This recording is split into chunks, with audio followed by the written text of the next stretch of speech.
Inside New Orleans Sports with Eric Asher is underwritten by... At Villeries Florist, we deliver the magic of flowers 7 days a week to the North Shore and South Shore in the New Orleans area. Whether it's for birthday parties, baby celebrations, Villeries provides colorful floral displays for all. With a store full of fresh-cut flowers, exotic tropical flowers, orchids, roses, and even fruit baskets, our goal is to make your vision a reality. Villeries Florist, proudly serving Louisiana since 1969. Dave Miette Insurance Agency. Auto, home, flood, business, 504-556-0809. Dave Miette, INSagency.com. For over 48 years, Southern Tires and Auto Repair has provided services across the New Orleans metro area. Southern Tires offers a range of tires for all vehicles and ATVs. We also have a full suite of auto repair options, including brake repair, rim repair, custom exhaust, steering and suspension, tire siping, and so much more. Southern Tires and Auto Repair, 2550 Hickory Avenue in Metairie. C&C Drugs is a family-owned pharmacy that's been serving Southeast Louisiana for over 50 years. Whether you need help taking care of an elderly family member, a growing child, or even a pet, C&C provides patient-centered care for your entire family. C&C Drugs, large enough to serve you, small enough to know you.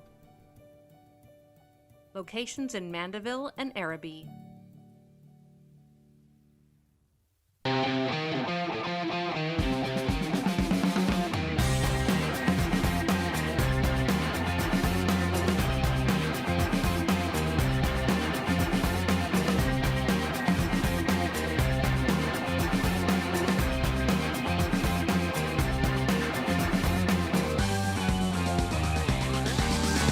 Afternoon and welcome to another edition of Inside New Orleans Sports. I'm your host, Eric Asher. Over the next hour, we'll cover all the home teams. We'll talk about the high school championships back in the Dome. Also, Saints, LSU, Tulane, Pelicans, all on tap today. And to break it down for us, two of the best we have here in the city. Les East, award-winning journalist, and also, again, accomplished author. Rene Nadeau, again, longtime sports caster, and, of course, sports personality here in the city. And, of course, both guys write for CrescentCitySports.com. Also, Les writes for Saturday Down South. Rene will tell you everything he's got going. I can't repeat them all. But then, anyway, that's what's coming up over the next hour. Guys, welcome to the show. Thanks so much for coming down as always. We always like to start letting folks know a little bit about what you guys are involved in. And we talk about it all the time on the radio show. This is a perfect time if you're looking for some stocking stuffers or a gift. Your fantastic book. Tell us about it. Thank you, Eric. Yeah, the book is called Donkeys, Elephants, and Giraffes. It's a novel about politics and the media with a twist on sports. So all you sports fans out there, I think will find it interesting. You can get it at all the major online platforms, Amazon.com, BarnesandNobles.com. And as you mentioned, I'm writing for CrescentCitySports.com. We'll have a lot of coverage of the high school playoffs. We've already had a lot of lead up to it. And of course, they kick off in a little while. So we'll be covering all of that. In fact, we're going to have Nash Icon's going to have the 4 local games. And the other 4, the audio will be streamed live at CrescentCitySports.com. And I've had a lot of LSU and Mississippi State stuff at Saturday Down South. Yes. .com recently with the regular season coming to an end and now bowl games being paired up. Yep. Welcome back. Thanks again for coming down. Thanks. Renee, welcome back to the show. And again, I said before, CrescentCitySports.com, what you do a fantastic job on, but you're also involved in a lot of other stuff. Yeah, I haven't done a book, but I got a couple of coloring books I'm almost finished. It's been a few years. Yeah, I'm almost finished. I started this in 7th grade. But anyway, CrescentCitySports.com, still TV color analyst for college football. I work for CBS Radio, WFN Radio for a lot of events like Saints games and Pelicans and stuff like that. And so been fortunate to hang around, and I'll figure it out sooner or later. Yeah, maybe one day, right? Yeah. It's only been like 4 decades, right? Yeah. And just coming off a birthday as well. Yeah. Happy birthday. Thank you very much. There you go. 29 again. Yes, still. 29 for the... Keeps on rolling. 40-something time, yeah. There you go. Guys, let's start off with high school championships. So big. We got, 5 teams locally that are involved. And Les, I'll start with you. Again, you mentioned Les has been part of the The Nash Icon 106.1 and CrestCitySports.com coverage all year long. Talk a bit about it. Well, it's great to have all the games, now 8 instead of 9, have them all back in the Superdome. I think that's great for the players and for the fans, especially locally. And we've gotten lucky this year with the 5 local teams, as you mentioned. Friday we'll have St. Charles Catholic will be defending their state championship at 3:30, and followed right behind by Destrehan playing for the state championship against Ruston at roughly 7 o'clock. And I think both schools are planning to overlap. They're going to have You're going to have St. Charles Catholic fans sticking around to cheer on Destrehan. Destrehan fans showing up early to root on St. Charles Catholic, which is really cool. And then Lutcher plays at noon on Saturday, and then the featured attraction will be Saturday evening with Brother Martin and John Curtis from the Catholic League meeting once again, and this time for a state championship. Yeah. So that should be a lot of good crowds and a lot of really good games this weekend. No doubt. Some guys we should look for that might be playing collegiately? You know, the thing is, that's what's great about this is, you know, every year I write and we talk, and I've done on your TV and radio show about the talent that comes out here. And New Orleans metro area, which includes Lutcher and Destrehan and St. Charles, on the average, anywhere from 38 to 42, 43 players are on NFL rosters to start training camp. And you go out to the Dome and you see some of these guys who will be on NFL rosters in the future. Destrehan is loaded with talent. Brother Martin has some kids. St. Charles Catholic has some players who play in college. All the local schools that are in there, or as well as the schools coming here. But every one of the local schools have talent, have college talent on their school, on their roster, and at different levels. And so it's not going to be the maybe LSU, Alabamas, and Tulanes, but you have some McNeeses and some Southeasterns, and even Louisiana College. A lot of those players will be playing at the Dome this weekend. You know, guys. And if I can just say real quick, one player I think fans really want to keep an eye on is Trey Holly, the running back from Union Parish. They play, I believe, the middle game on Saturday, and he's the all-time leading rusher in Louisiana high school history, over 10,000 yards. And he's an LSU commitment. And I talked to Lee Burkeen, our friend from Louisiana Football Magazine, who's part of the radio show. And when I asked him about Trey, he brought up two names. He brought up Dalton Hilliard and Kevin Falk. That's LSU royalty. So that's a guy who figures prominently in LSU's plans. So that's somebody I think fans will be interested in seeing. Carr was so dominant this year. Surprised they did not make it to the state championship. You know, it's playing right at the right time, and you know, the opponent that beat him. I mean, you know, everybody gets up for the for the playoffs and stuff like this, and you stub your toe, whatever you want to say, and your opponent is ready. A.J. Samuel was injured too, and that hurt him a lot. That quarterback, that hurt a lot. That took a lot of starch out of their offense. But they are very, very talented, and Bryce Brown will be back again. But I just think between the injury and the competition, and I think playing in the Catholic League, that was a challenge to them this year. I think, I don't say it took a lot out of them, but a week in and week out, the competition that Carr played in week in and week out was a challenge to him. And we used to say the Catholic League was akin to the SEC West. You feel like that's the talent level still? Oh, absolutely. And this year was a good example. And, you know, before the season, nobody would have said you're going to have two Catholic League teams playing for the state championship and neither one's going to be Edna Carr. You wouldn't have seen that. No way. But the injury to Samuel affected them dramatically. Brother Martin had probably the biggest turnaround of anybody in the state. They were 5-5 going into the postseason. They've steamrolled through the playoffs. John Curtis has been getting better and better the second half of the season. So those were the two best teams in the district at the end. But Carr was great early in the season. St. Augustine was really good. Rummel did a nice job with a young team. And so, yeah, it's still an outstanding district. But also the one in Lafayette has emerged as being very comparable. In fact, they have two representatives, Lafayette Christian and Turlings Catholic, will be playing for the state championship. So that's a district to keep an eye on in the Lafayette area. It's a lot like the Catholic district in New Orleans. Well, it's a rematch between John Curtis and Brother Martin. John Curtis beating Brother Martin earlier in the season. That would be interesting. You know, and I'm gonna tell you, you talk about prospects. Kalaj Robbins, Tut Robbins is the edge rusher for Destrehan. He'll be the best player in the metro area for 2024. This kid he's got everybody in the country looking at him. He's an edge rusher for Destrehan, and he's the real deal. So there'll be a lot of outstanding talent. You mentioned Holly. But there'll be a lot of great talent, names that you'll see in college and beyond in the Dome this weekend. A lot of recruiters will be in that Dome this weekend. Oh, my goodness. Oh, absolutely. It's like a convention. You have all the high school coaches from around the state are there, and all the college recruiters are there. And so there's going to be a lot of attention this weekend, and I think it's going to be great because we haven't had everybody together in the Superdome in a while with the select, non-select deal. So I think everybody's looking forward to having it back the way it used to be. That's going to be a busy weekend in the John McKethan complex. Oh yeah. Well, again, with the Pels now in first place in the West, taking on again a 2-game set against the Phoenix Suns Friday and Sunday. We'll get into that a little bit later on the program.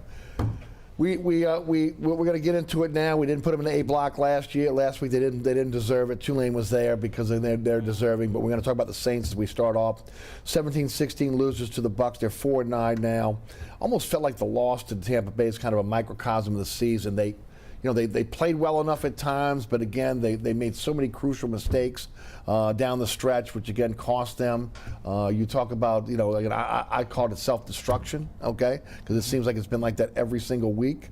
Look back at that Tampa Bay game first, and then we'll look at the season as a whole. Your thoughts? Well, I mean, this is what bad teams do. Is that they either find a way to lose games or they get unlucky or a combination of both. Mark Ingram's running for a first down that's going to enable them to run out the clock, and he injures his knee and collapses just short of the first down marker. Perhaps he could have leaned to the side, gotten the first down, held the ball out with his left hand or whatever, but he's in pain because he's hurt his knee, and he's probably not thinking of anything other than the pain he's feeling. And so that costs them. Taysom Hill's got the ball in his hands. The guy makes a great defensive play, separates him. Chris Olave drops a ball that would have produced points in the first half. That's what happens. Jarvis Landry, one hand. Yeah, and he's probably the greatest one-handed receiver in the NFL. And couldn't come down with the ball. So there's so many things that happen when things aren't going well. But, I wrote my column that night for CrescentCitySports.com was the Bucks did them a favor because this division is so bad. Everybody's been thinking, oh, but they can still get into the playoffs. They can still win the division. And had they won that game, they might have won the division. Right. But that would have been fool's gold, okay? Then people would have been thinking, we're a playoff team. We're hosting a playoff game. Things aren't that bad. No, things are that bad. And so it's better. Let's just remove that from the equation. They're 4-9. They're done.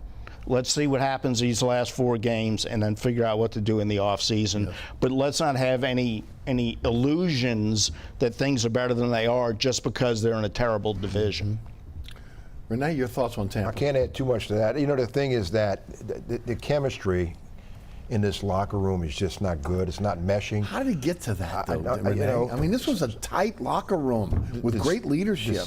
Decisions and stuff. And I just, I'm sure when you put on a helmet in that locker room, you want to win. But I can't see guys who just have that desire at all costs. This game, we have to win this game. It's just...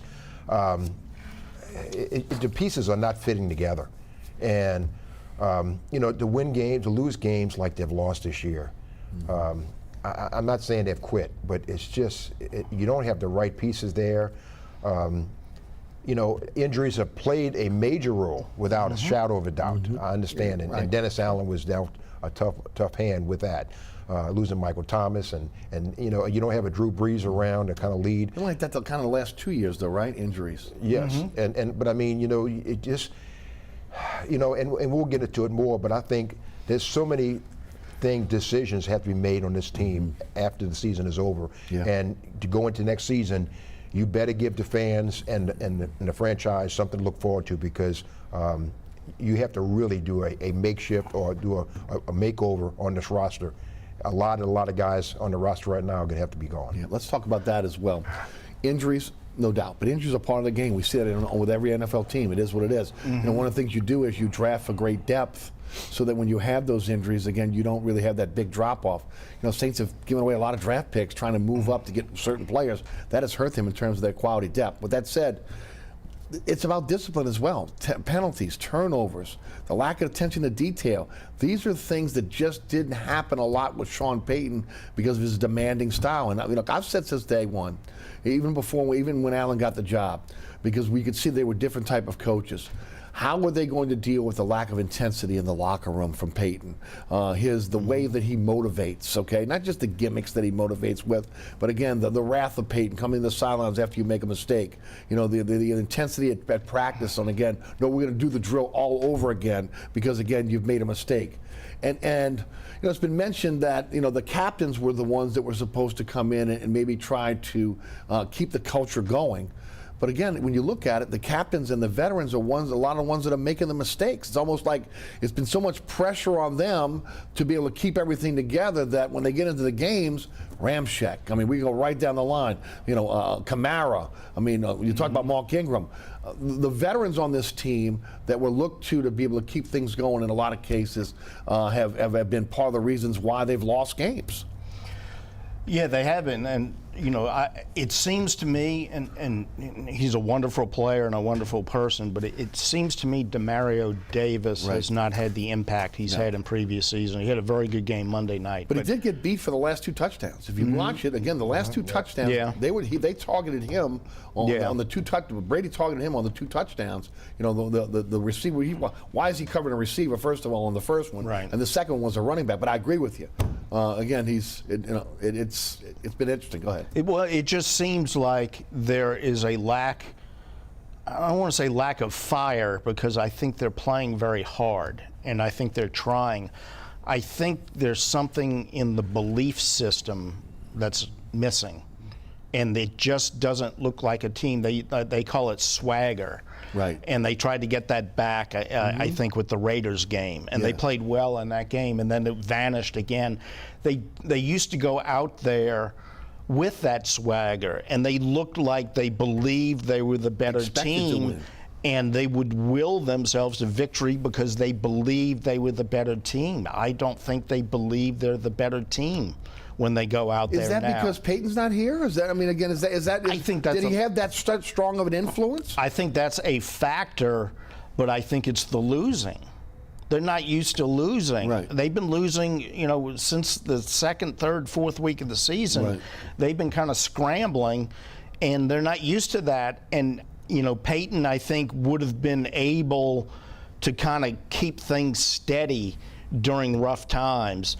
And I don't think that's happened. And I remember on the eve of training camp, Mickey Loomis saying that Dennis Allen has a different personality than Sean Payton, and that's true. Right. He doesn't have that fiery personality that Sean has, and I think the assumption we all had is you don't have to have that personality necessarily to be successful. But this team was bred with that personality. But that's it. This team is used to that. This team thrived on that, and it's not there, and I think that's the genesis of a lot of their problems.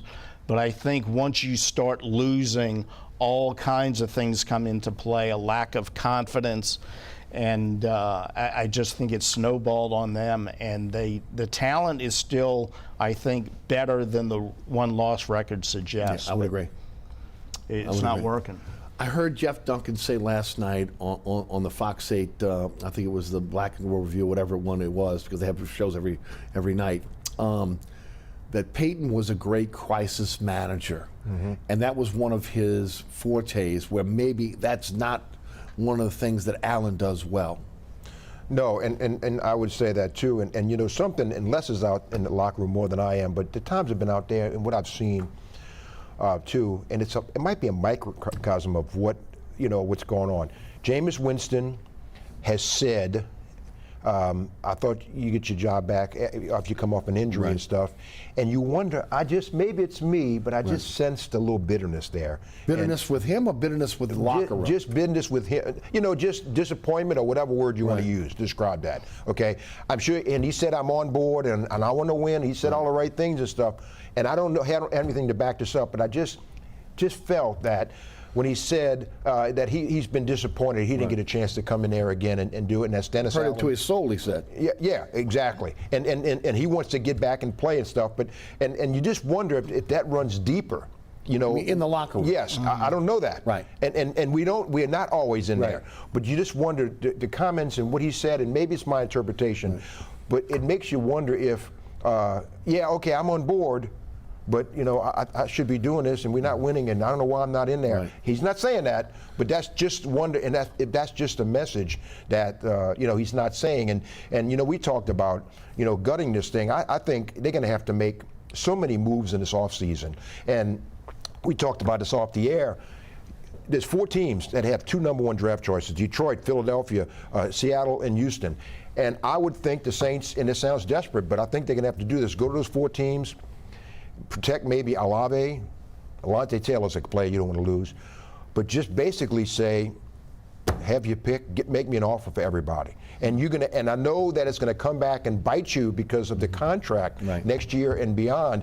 But a situation where you may have to look at a player that is could be valuable to this franchise. A Pete Werner, who has had a really good season. Look, he's got great potential. He's still under his rookie contract.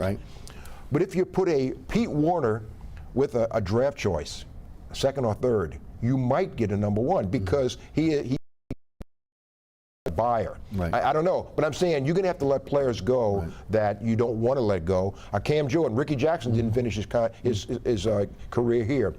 Cam Jordan may be valuable, wouldn't be a #1, but you may have to have a yard sale. I mean, because it's going to be tough to dig your way out of this with the caliber. You know, to his point, and look, we talked about it on the radio show, right?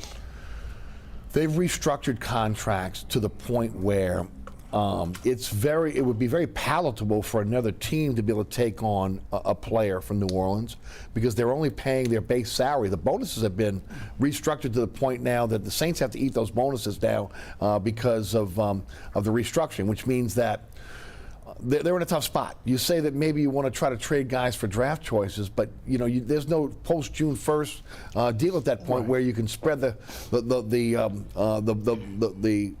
dead money over 2 seasons. That dead money becomes due immediately. They're already $50 million over the cap next year, and at that point, how do you do that?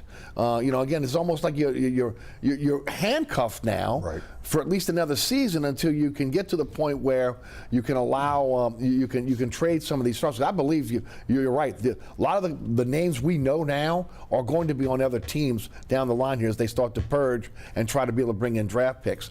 But it's a difficult scenario right now to try to get out of this because you have kicked the can down the road for so long. Yeah, well, last offseason they decided, even though Sean Payton's gone, we still have a chance to make a run at it. So we're going to sign a few veteran free agents, Tyrann Mathieu, Jarvis Landry, and Contavious Street, and others. We're going to give up a #1 pick in the future to move up and get ourselves 2 #1s because we're right there. Well, they were wrong. They weren't right there. We were all wrong. We thought they were right there. They're not. So now they're going to have to take the step back. This year, they're going to have to take 1 or 2 years to gut the roster, to get the finances in order, and to reset this whole thing. And one thing about Jameis Winston is, I agree with Jameis Winston. He has not been treated fairly at all. I agree 100%. He won the job last year. He won the job this year. He lost it twice because of injury. He got healthy this year. And the guy who replaced him, and Andy Dalton's done the best he could. He's had good moments, not so good moments. He is exactly what they thought they were getting, a serviceable backup while your starter is hurt. When your injured starter came back, he should have been the starter. He should have been given an opportunity. And now I don't think the starting quarterback for 2023 is on this roster, and Jameis Winston is going to be gone, and I don't feel like I've ever been given an opportunity to fairly evaluate whether he could be successful as the starting quarterback of this team, because injuries took 2 opportunities away from him, and when he had a chance to come back, the coaching staff took the opportunity away from him, and that's a shame. Now, both you guys have been around a while, okay? Y'all, and I mentioned this to you before, and again, you guys are senior members of the media corps here, okay? You've seen a lot. You've seen a lot of Saints football. You've been in a lot of locker rooms. I want to go back to the locker room for a minute. I mean, I've talked about Gardner Johnson, trading him early, and again, the impact he had. Now, again, I understand there were some things there. You know, people underestimate what Armstead did in terms of his leadership. You know, again, this is not the same team and the same leaders that we thought you were getting when you say continuity, because they've lost some players that, again, that were really big in that locker room in terms of keeping that culture together. How much do you guys think that those losses hurt this team? And not just on the field, but again, with the culture in the locker room.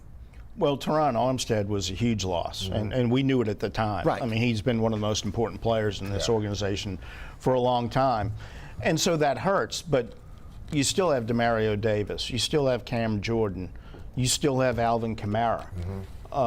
Even Ramczyk, who's a relatively quiet guy, was a leader by the way he conducts his business.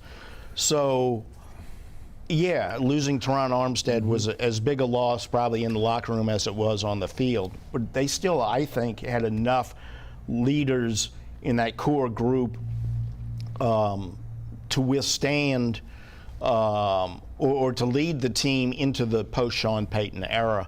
But they have not played well, and that's been their biggest problem. They've not played well, and they're lost now because they're not used to this. Well, you know, and not to blame on just him, but I really thought Tyrann Mathieu would bring so much more to the table than he has. And I thought he would bring that culture, that leadership and things like that, and it hasn't happened. And again, just you could say this about a bunch of players. Just a couple of years ago, David Onyemata, man, he was considered a guy who was going to be, you know, one of the faces of these franchises. Marcus Davenport, he's got a great game, and then you don't hear from him again. And I mean, you know, Peyton Turner, what can you say? I mean, he was a number one draft. About 3 guys that disappeared. Yes, and so I mean, you've based a lot. You've used number 1 draft choices on these guys, and based a lot, and you gave Onyemata the contract and everything, and maybe Andres Pete to a degree. I mean, you've invested in these guys, and it's backfired on you. And that's really come back, and you know that plays into the culture of the locker room, and maybe you've lost leaders and you haven't replaced them with leaders. And meanwhile, you look at other guys like Trey Hendrickson, who continues to excel.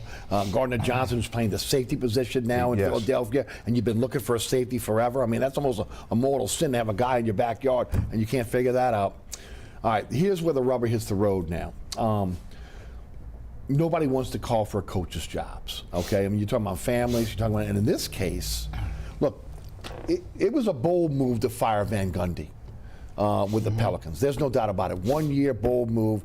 David Griffin was on the clock as well because of some bad moves, but they allowed this to happen.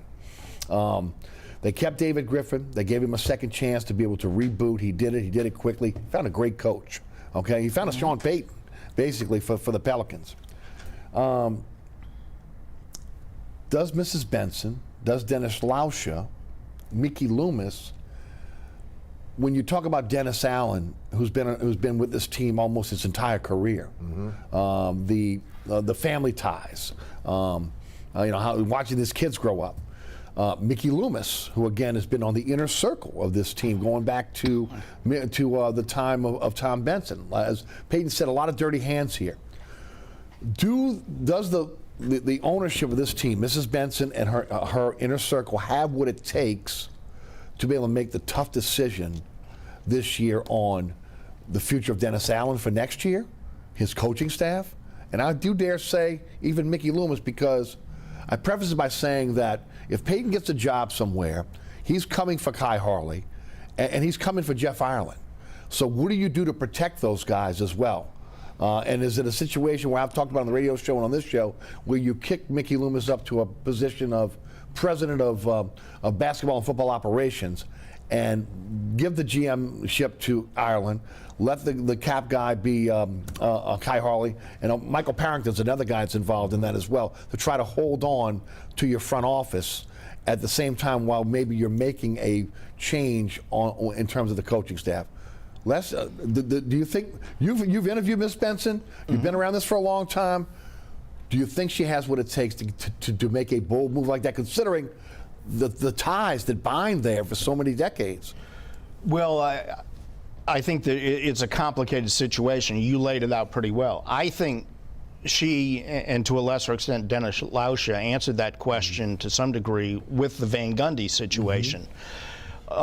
They weren't afraid to admit a mistake after 1 year and not throw good money after bad and say, okay, look, we need to make this change, let's make it. But I think the driving force behind that was David Griffin, because he saw that and he said, this is not working. This is the wrong coach for these players. And he was partly responsible for putting together a roster that was not ideal. They fixed that. They fixed it remarkably well. Yes.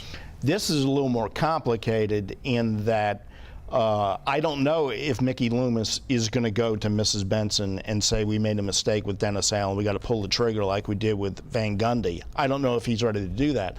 At the same time, you know, his fingerprints are on this season as well. And that's where I think your question is more relevant, in that, are they willing to look at the front office and how it's being run and make a change there? I think the way you outlined it is a way that would be more palatable to them, to kick Mickey upstairs and to try and ensure that the new generation, if you will, in the front office can be kept here by giving them more responsibilities and entrusting them to rebuilding this. So I think that's the key, is they have to look at the general manager's situation and say, okay, Mickey, fix it?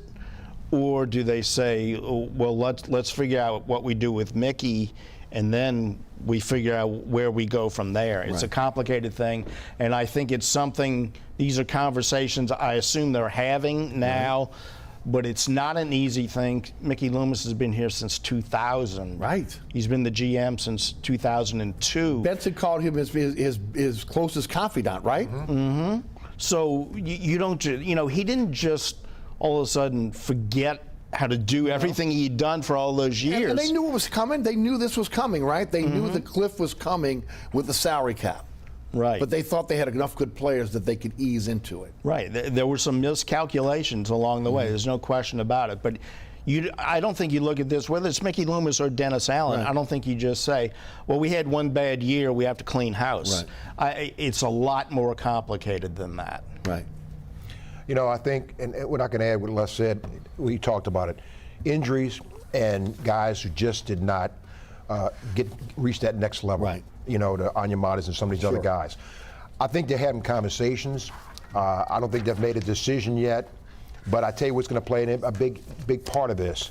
There's going to be a home game in a week. And in the last two home games, if the fans just don't show up, and the interest and you know, success with the Pelicans are having right now, the interest has really waned on the Saints.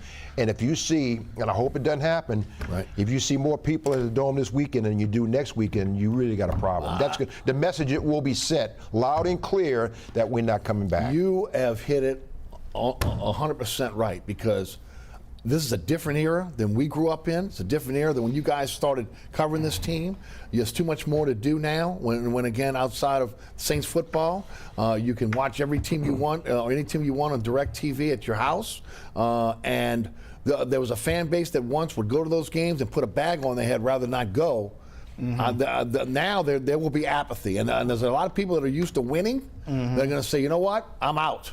I'll go watch LSU on a Saturday. I'll go watch Tulane on a Saturday. I'm not spending my money on the Saints. That's the word I was going to use, because it used to be people would show up to boo or to wear a bag on their head and try and have fun with it. Now they might just stay away. And apathy is much worse than hostility. If you show up to demonstrate your hostility, you're still invested. If you stay away, you're not invested. Right. Well, if I'm next week, Les sits next to me in the press box. If I'm down the hall and I say to Les, "You want me to grab you a Coke while I'm here?" and he can hear me, you? then there's nobody at the door. Are you going to wear a bag on your head? I might. Oh, there we go. No. All right, guys, we're a little bit behind time. I got my director is being very patient with me. We'll take a quick break here. Let's hear from our underwriters. We'll come back. We'll talk Tulane, LSU, and Pelicans. Stick around.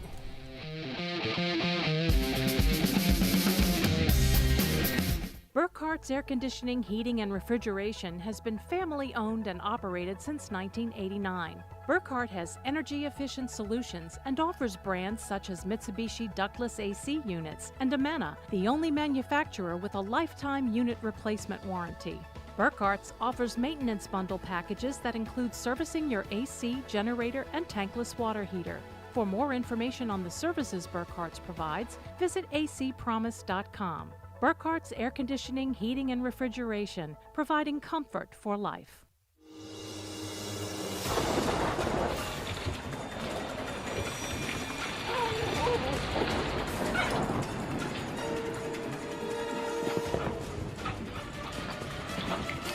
Experiencing rough weather with a bad roof can be a nightmare. It doesn't have to be. Suburban Roofing, because when it comes to roofing, there is a difference. Located at 3701 Iberville Street in Mid-City is Katie's Restaurant and Bar. Open 7 days a week, Katie's offers daily specials for lunch, dinner, and Sunday brunch. Serving New Orleans cuisine such as fried shrimp platters, grilled redfish, and a fully stocked bar. And don't forget about our expanded event seating and local entertainment. Featured on the Best of Food Network's diners, drive-ins, and dives, Katie's Restaurant and Bar. Welcome back to Inside New Orleans Sports. Our guest tonight from CrescentCitySports.com, Rene Nadeau, and also Les East. Guys, let's talk Tulane, 11-2, 7-1, AAC champions, Cotton Bowl, taking on, again, USC. I went and looked at USC's line and on both sides of the ball, how big they are. And, of course, it's a traditional USC line. We'll get into that a little bit later on. 45-28 winners over UCF in the championship game, avenging their earlier loss in November. Going from 2-10 to 10-2, a season for the ages. Oh, it's one of the greatest seasons in Tulane history. You know, I have a vote on the Eddie Robinson Coach of the Year award. There are 7 or 8 finalists. Yes. I voted for Willie Fritz, National Coach of the Year. Absolutely. Guy at TCU might win. Yes. Sonny Dykes. He's done a wonderful job. Would be a worthy recipient of it. But I thought Fritz did a better job. And it's just incredible going from 2-10 to 10-2. This is one of the most complete teams in Tulane history. Yes. When you look at their ability on both sides of the ball to run it and throw it and play defense. It's just incredible what they've done. And every time they hit a bump in the road this year, which wasn't often, they turned it around. They did it after the first loss. They did it after the second loss. They avenged the UCF loss. And they're in the Cotton Bowl. That's unbelievable. USC's a 2.5-point favorite over Tulane. It's amazing. It's one of the great seasons in the history of Tulane football. And the icing on the cake is that they kept their coach when it looked like they were going to lose him. That's right. It's just, they're on they ought to go buy a lottery ticket. I think they're they on hit a the roll. lottery. Are you kidding me? They did. Man. No doubt. You know, I tell you, Tulane, and I hope they've addressed the issue with Willie, because if he's successful next year, they're going to go through the same thing again with the salary thing. Let me ask you about that, well, because I went through all this last week on the program for those that watch the show on a weekly basis. The budget for Georgia Tech as opposed to Tulane. The budget for Tulane is as opposed to other teams in the AAC. What they're paying their coaches, what they're spending again on football. $11.2 million on football. They lost $500,000 last year. You look at the budget for Georgia Tech football is twice, almost 3 times what it is at Tulane. How do you get this university to finally commit to athletics so you have sustainability? I don't know. That's the $1 million question right there. And the thing is that they lucky didn't lose Willie Fritz. That's right. And if they did, there were some candidates, but the candidates that I had in mind were upcoming assistants, and if those guys would have want to come to Tulane and they're successful, they're going again. We've seen it our whole lives. Yeah. So I mean, the thing is, and Willie Fritz has a, you talk about culture and everything. He's done exactly what the Pelicans have done. He's got a great locker room. He's got the right pieces in here. He worked the transfer portal. He got 6 starters through the transfer portal. Both of your guards, Kane and Ray, and Prince Pines. You got Keys coming in. You got Shadi Clayton. You got, he's got Lummy Young. So he's got a lot of guys, and he got the right type of people. You talk about getting right type of people in the locker room. The transfer portals he brought in, guys, were the right fit. They were perfect for this team, and they uplifted. They not only fit in, but the guys he brought in, they were starters, and they lifted the program to a different level. And lucky Mike Pratt, Pratt's coming back. You got so losing Tyjae Spears, he'll be in the NFL. Right. But he's already sent out a message, and it will attract other transfer portal guys who want to come to Tulane, get a good education, and win. And again, Ed helped recruiting all the way around. He helped the program, especially ex-high school players that want to come back to New Orleans. I want to ask you about the sustainability. I want to ask you how, because again, it's keeping up with the Joneses now. You've got the transfer portal. So again, every college player is a free agent every single year. So you got to have the amenities. You got to have the indoor practice facility. You got to have the players' lounge. All those things that again the programs are having are getting. Tulane doesn't have those. Okay. Right. So where's that commitment? Well, it's not there, and it's never really been there. Here's the thing that I'm curious about with. They've played on ABC 2 or 3 times recently. Right. Saw students in the stands, students storm the field. Yes. They're going to be playing in the freaking Cotton Bowl. Right. I can't get over that. And, that's all great. When Nick Saban turned around Alabama, admissions and applications to the university went through the roof. Yes. Because people saw Alabama football playing for national championships. I'd be curious to see, and these are 2 very different types of institutions, but if you start seeing the Tulane type of students, the applications going up from the type of students the university wants to attract, if those applications start going through the roof because of the exposure they've gotten as a university from the success of the football program, I think that might get the administration's attention, saying, hey, the university as a whole, the student body is benefiting from football success. We need to look at this from a different perspective. Right.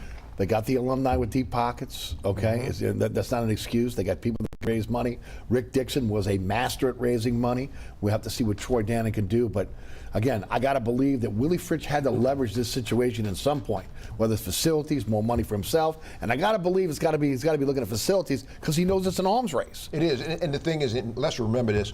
A few years ago, they loosened the transfer and things like this. Tulane did not always accept, was it less? I mean, they didn't accept a guy transferring all his credits and stuff like that. So they've loosened things up on that. It can be done, but the thing is that absolutely, he's going to have to enhance because every school he's competing with or kids are looking at now, they're all looking at the amenities. I mean, looking at the lounge, facilities, locker room, weight room. Weight rooms? Exactly, everything. And I mean, he's going to have to keep up with them because, players will kick the tires a little bit, but like, man, this is good.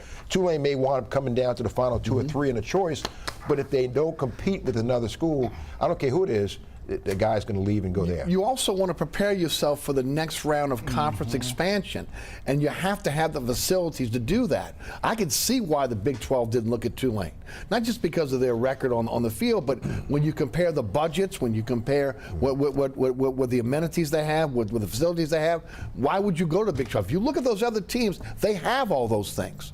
That ended up again, so they can compete in the Big 12. And that's something they really got to take seriously going forward. It's been a fantastic year. Build on that now so you can have some sustainability. Well, and that's Willie Fritz has used that term for years now, sustainability. He's achieved it on the field. Right. And now they have to achieve it within the program and put in place the things to sustain it beyond the time that Willie Fritz goes elsewhere or retires ultimately at some point perhaps. And this is what, 4 bowl games in 5 years? I believe that's unprecedented in school history. But that's nice. He's done a tremendous job of doing that with limitations. Now they got to start getting rid of some of those limitations. And I tell you what, too, let me throw this in. Just like LSU has to worry about this, Svoboda, offensive coordinator, did a great job. And Hampton, you better watch those. You're going to lose those guys. You better believe it. And that's going to make a big, big difference if you lose one or two of those guys. I'm with you 100%. He did a fantastic job. And that was the guy who was on the hot seat last year. Yes, exactly. No doubt about it. No, guys, again, it's great what's happened, but we want to see it carry over. And the only way to do that, look, they dodged a bullet, Willie Fritz. I'm surprised he didn't take the job. More money, everything that's going on there. Obviously, again, he wasn't doing it because of his team this year. But hopefully, again, Tulane's going to come up and step up to the plate here. LSU 9-4. They've lost their last two. They're 6-2 in the SEC. They're SEC West champs, going to the Citrus Bowl to take on Purdue. They lose to Georgia 50-30. Just your overall thoughts on the season. A very good season. I don't think you could have asked for anything more from Brian Kelly's team going into the season. Obviously, the two losses at the end tainted a little bit, but if you had told... Especially A&M, right? Yeah, A&M, they didn't play well in that game. But if you had told fans before the season they're going to go 9-4 and they're going to play in the SEC championship game. Take it all day, every day. Yeah, I'll take it. You know, that's... So... Let's not lose sight of everything they did prior to Texas A&M because of what happened in the last two. What the SEC championship game showed was that there's still a big gap between LSU and Georgia in terms of the line of scrimmage and depth. And we knew that. Yeah. He doesn't have 85 scholarship players, right? Yeah. So we knew that. But you have unlimited scholarships here for the short term. He's going to use the transfer portal. It's a place where kids want to come now. He's made inroads in future recruiting classes. So as far as a first step, I think Brian Kelly's hit a home run. Right, I think he's ahead of schedule. 39 scholarship players, 12 in the portal, 15 signees in the 2022 class. That's the nucleus of this team this year. You know, and the thing is that he's going to sign about 10, 11 to 12 transfer portal guys. Last year he went crazy with that. He had 16 last year. But, you know, the thing is that the statement he made early on, and everybody remembers it, Keyshawn Butte, I guess, behind closed doors, wasn't doing what he's supposed to do. And I remember Brian Kelly saying something, I'm paraphrasing a little bit, he's learning how to practice, okay? Our way. He didn't say it, but he's basically saying our way. And to see Keyshawn Butte, who had to step in line and had to do some things, I'm sure, to satisfy everybody. Not only has he done that, but he came back and he's on board now, boy, and he's ringing a bell. Are you surprised that he came back? Yes. Yeah. I mean, he was not going to be a #1 draft choice, and I think he still got that goal. He'd have been a second or maybe third. But some guys go out and again they work out. Especially LSU guys. You know, if you get the workout, you go out and you get in front of the scouts, you do well at the combine. You can raise that based on what you did the previous year. Well, he didn't have the kind of year he wanted to have. I agree. Expected. But Brian Kelly has maintained that he's got a program.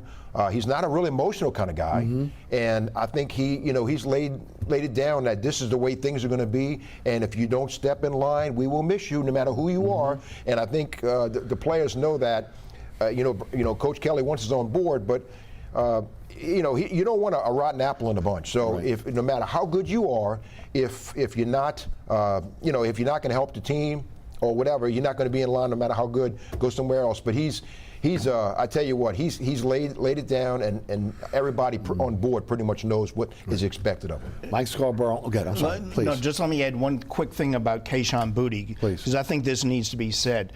This is the most dynamic wide receiver in college football before he got hurt last year. Yes. And he's had 2 foot surgeries. His coach called him out publicly. He went through all these problems, has not had a good season. Last half of the season, he's come on as a possession receiver. This is a guy who's the biggest playmaker in college football, and now he's running 8-yard outs on 3rd and 6 to get a first down, and he's thriving in it. He's put his ego aside and said, this is my role now. I'm going to make the most of it because we're winning, and I want to be a part of that. He deserves a tremendous amount of credit for his maturity. Georgia last week. And you're the first one that said that. I've never heard anybody else say that, and I think it's a great point. All right, guys, I'm going to do last point on LSU here. Jaden Daniels, according to Mike Scarborough of TigerBait.com on my radio show yesterday, said he's coming back. Okay? Now you have a log jam at quarterback. Nussmeier, who came in and played very well in the SEC championship game. You've got Walker Howard, who again who took his redshirt year this year. Ricky Collins coming in, one of the top quarterbacks in the nation. What happens now with Daniels coming back with this quarterback room? Well, I touched on this at SaturdayDownSouth.com, and I'm just reading the tea leaves. I don't have any inside information. Walker Howard is a redshirt freshman. He's going to redshirt as a freshman. He's a legacy. His dad was Jamie Howard. He's from Lafayette. Right. I think he's willing to be patient. You know, he's not going to be the starter next year. I don't think he'll probably be given a chance to compete. I think he's patient enough that he'll stick around. Jaden Daniels, I don't think is guaranteed the starting spot, but he's not going to be easy to beat out. I think Garrett Nussmeier has the most difficult decision of anybody in the group because he looked a lot better against Georgia than he did when he went into the Southern game and looked confused. Right.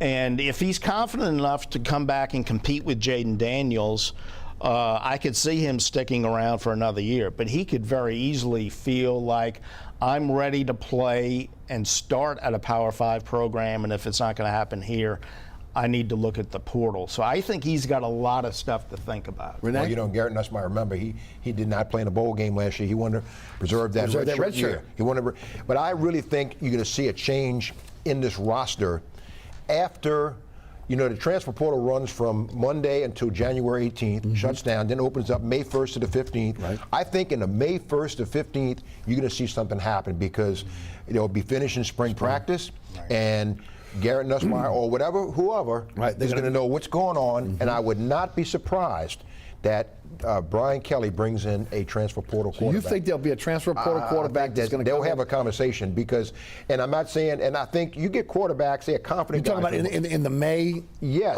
yes. Okay. Yes, because for this, let's just say, for example, that Garrett Nussmeier decides I want to go somewhere else, okay? You got Jaden Daniels, and then you got two guys who haven't played behind him. That is a big risk, especially the way Jaden Daniels plays. That's a great point. So if I would think he would talk to a transfer portal quarterback who would say, you might have a chance to play. How good do you think you can be? And if a guy is confident, I think I can win the job. Okay, he would come in and he would compete. Even if Jaden Daniels wins the job, you'd have somebody with some type of experience, even if he played at Old Dominion. I'm just saying, anywhere. And in case he goes down, you are not handing the ball over to two guys who have never seen the field, and that would be tough. If Jaden Daniels were to get hurt, or early in the season, at least you'd have somebody there who's got a little experience. Again, the first time I've heard that. That point there, but I think it's a valid point as well. Guys, let's go to the Pels. Well, first of all, wow, 16-8. Tied for first place now with Phoenix. They got a 2-game set against Phoenix this weekend. Quirky the way the NBA schedule is now. Friday, Sunday against Phoenix. They go on the road. They got another one with Utah. 2 games against Utah. Last night, 104-98 win over Detroit. That was kind of tough because Detroit is not a really good team, but they came out and played. Zion is playing tremendous basketball right now. I mean, again, like what we expected him to play. But they are 5-5 in the first 10, 7-3 in the second 10, 4-0 now in the third 10, because that's what how Willie wants to break it down. Their winners are 5 in a row. They're 8-2 in their last 10. I said I think it's the best and deepest bench in the NBA.